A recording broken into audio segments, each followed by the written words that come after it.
Hello everyone. Training has been really good. The boys are committed. The manager has come in and done a really good job.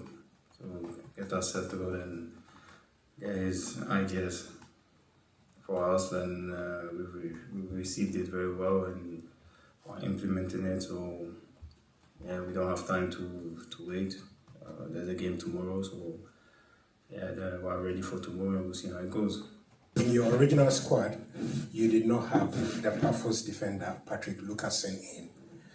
Have you called him up because Alexander Chiku cannot make the World Cup squad again? Sorry, I lost the first part of your question. I was asking, trying to send across all right, tomorrow's game. Our message it is simple. We want to express ourselves in the game tomorrow as the best of our skills, efforts, commitment. As I said, the message it is simple. We want to play great football. We want to play to win.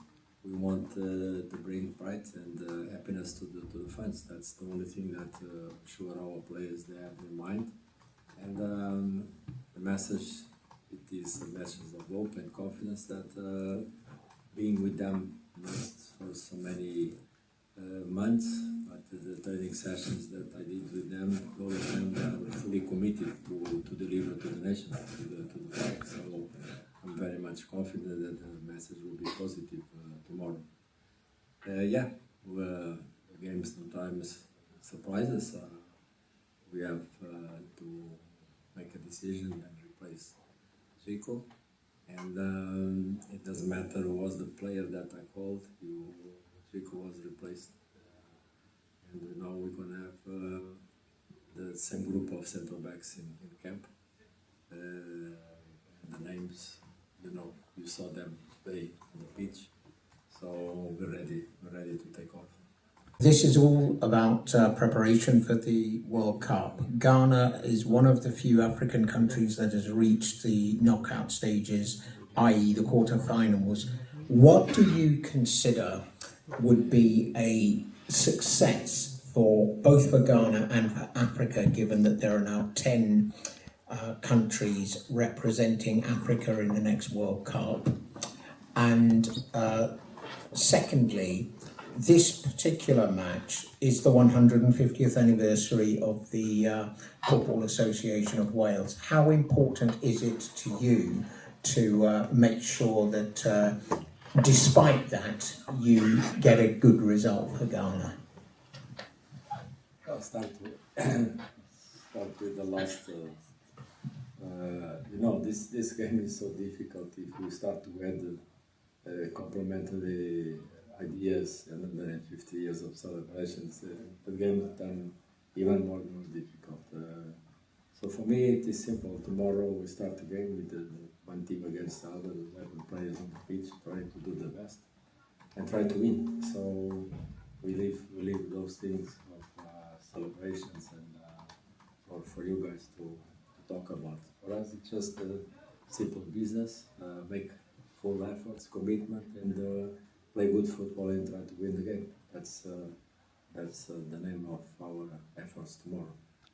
And again, for me, of course, I understand the reasons behind the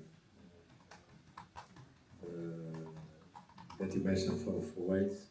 For us, it's not only a preparation game, it is a preparation win, because we're here working to learn and be better and make everything better in order to win. So for us, and for me and with the players, there is no this thing of preparation or friendly games or whatever. When we start to play with the shirt on our shoulders, we play to win.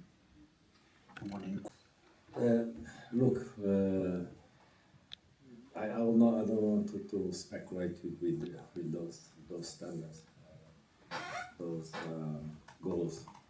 I want to say one thing, that in my life it is always simple. I play one game each time. My players, they want to play one game each time and win another time, and win another time, and win another time. If you'll be able to reach the cup, we're gonna be full of joy and full of love. But the success, it is this. It is to go there and be sure that when we finish our journey, the pride and the honor and the prestige of the country, the reputation of the country, it will be higher than ever, higher than ever. And only the people can judge that. Only the people can judge that. Of course, I don't want that you judge me for my personal qualities. I'm here for you to judge me by my results, and that's what I want to try to bring for the team.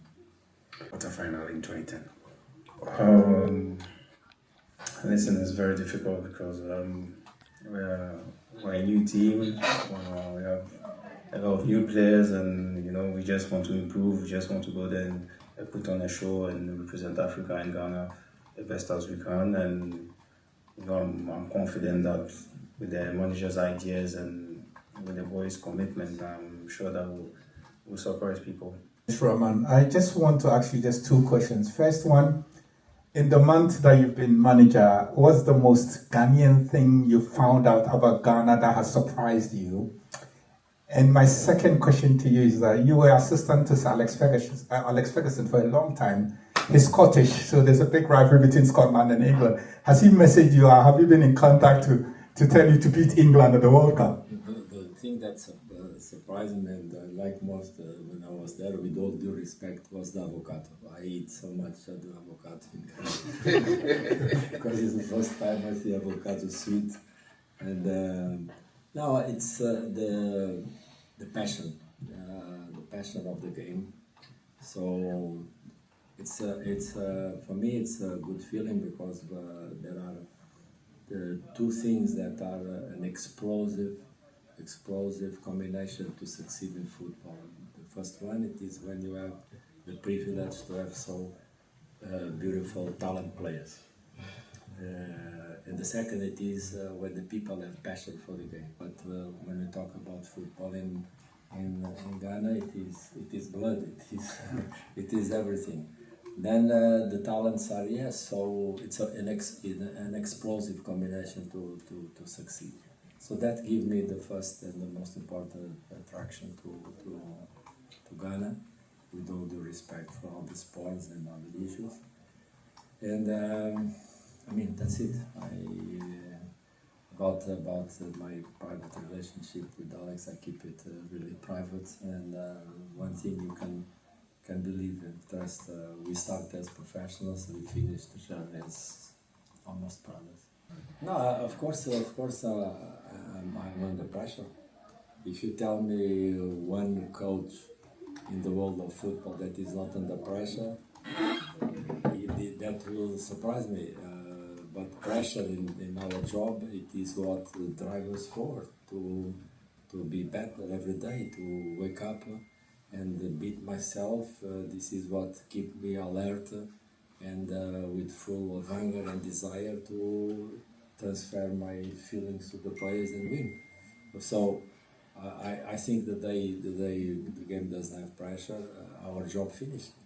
There is no reason for coaches to be that. So I always say this to you guys. You mentioned that thing of pressure.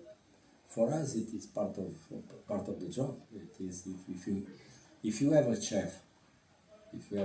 Let me probably bring this idea. In the kitchen that is not able to cope with the heat environment, he cannot be as a chef. He needs to cope with the heat environment in the kitchen. So I don't have any problems. And regarding your second question, I need to consult the dictionary because I don't know the meaning of the word quit. So next time I answer to you. To be honest, I don't really know, but the most important thing for me now is my national team, is my nation, and when the time comes, then we'll make a decision with myself, my family, my representatives. So there's no rush. It's all good. I just want to enjoy myself at the World Cup and enjoy myself in my country, with my teammates, have fun, and we'll see what happens. And how much fun do you hope to have against England in that second group game? A lot of fun. About the selection of Thomas Partey in your squad thus far, he has stands accused of serious crimes here in the UK and is due to stand trial. Can I just ask about how aware you are of perhaps the criticism in the UK, and also why you felt you were able to select him for Ghana at the World Cup? Well, it's a simple and basic answer. As far as I know, in England, in Portugal, wherever we are living in this world until the court make a decision, the presumption of innocence, it is on the side of all court cases.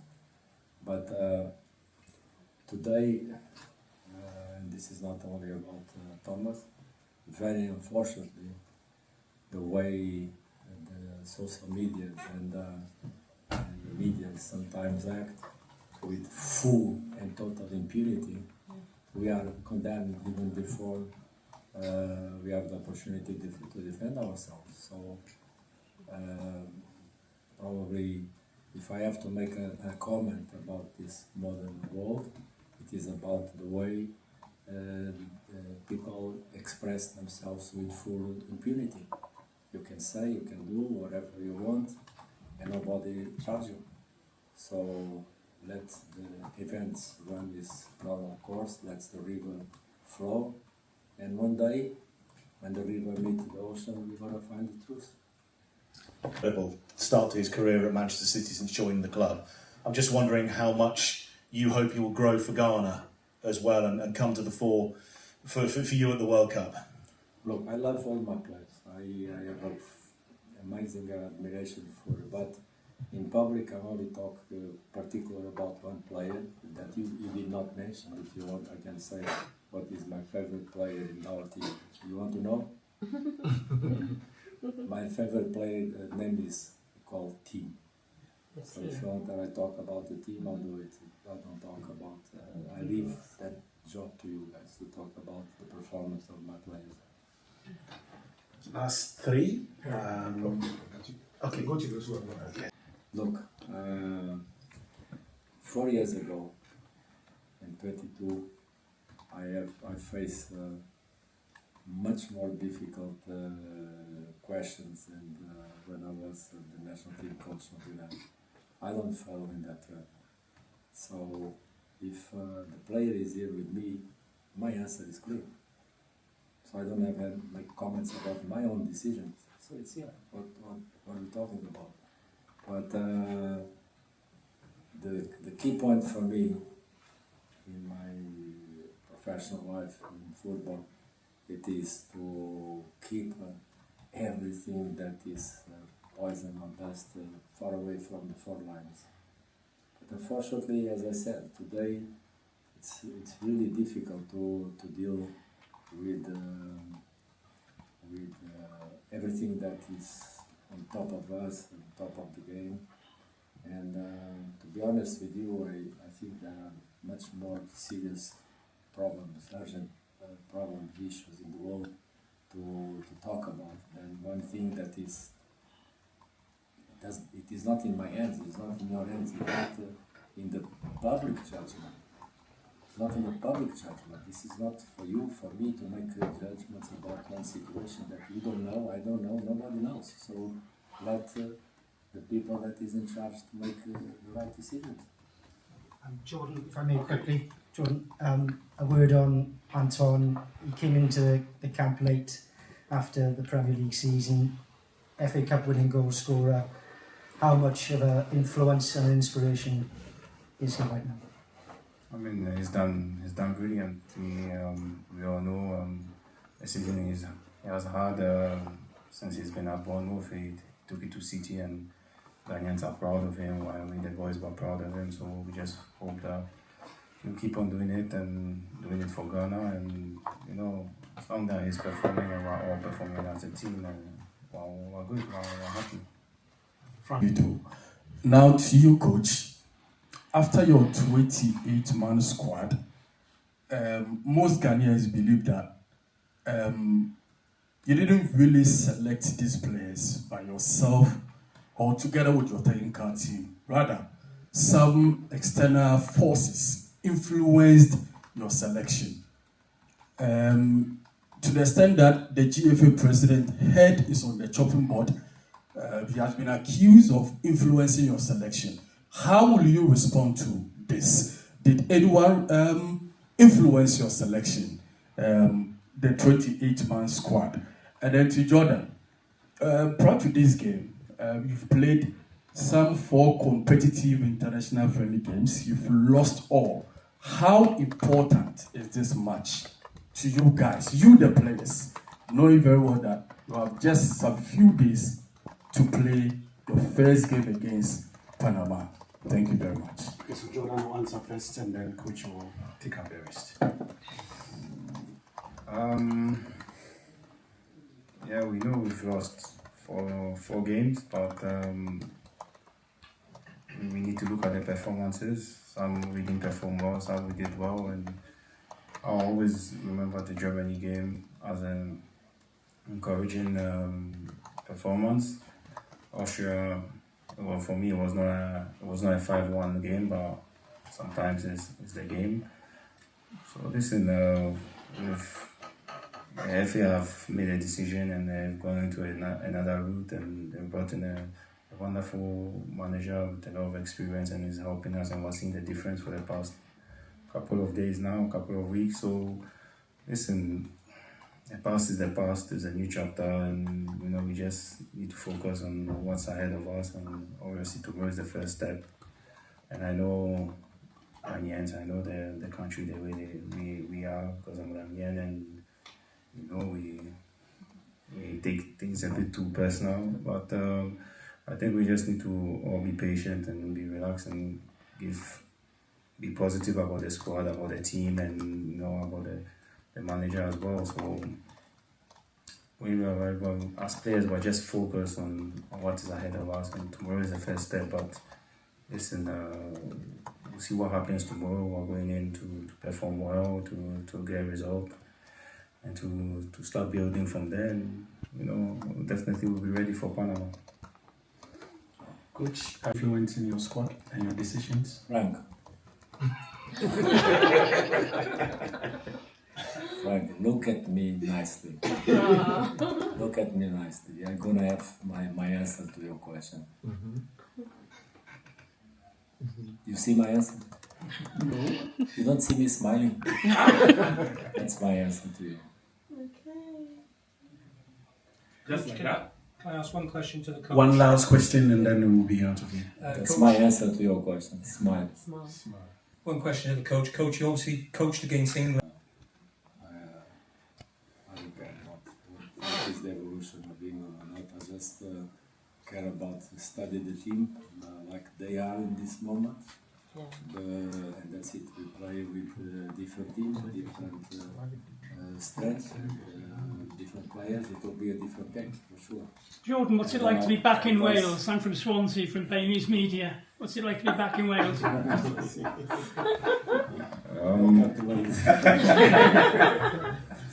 Welcome home. Welcome home, yes, definitely. That's what I wanted to say. It's been good. Obviously, seen some couple of friends I haven't seen in a while. Came to visit me, and really a pleasure to be back. Wales is a big part of my journey and my personal life as well. Enjoyed myself really well, and had a really good friend and good time here. So it's always a pleasure to be back, and hopefully we'll win the game tomorrow. Naturally, I want to say thanks to you and your brother for what you did for the Swans. You were immense, both of you. Thank you. Diolch yn fawr. Thank you.